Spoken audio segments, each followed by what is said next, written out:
Pointu et aujourd'hui on va faire en fait je fais une vidéo spéciale test skate de luxe, donc les boards et les roues aussi qui sont skate de luxe. Et donc j'ai fait quelques sessions avec et là c'est pour le verdict en fait c'est de la board assez lourde en fait.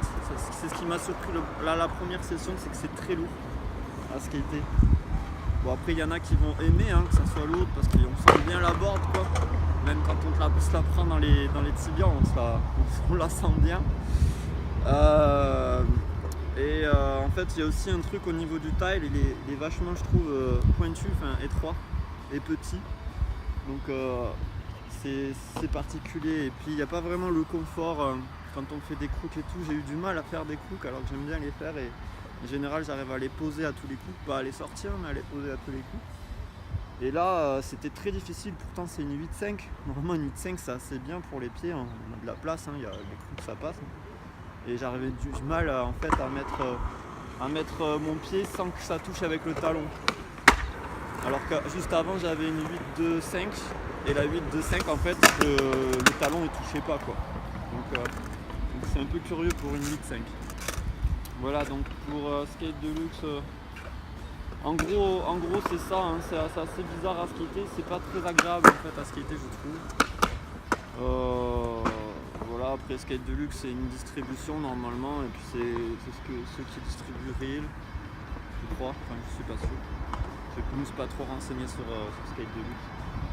Mais je vous conseille pas trop de s'il y a autre chose que du skate de luxe dans un shop où vous achetez vos boards, je vous conseille pas trop d'acheter skate de luxe, en tout cas moi j'aime pas trop.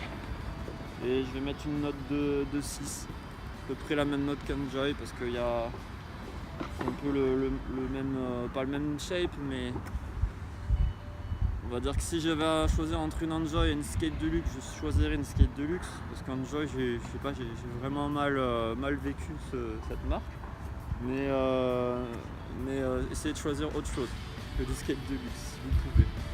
Voilà, donc voilà pour ce test.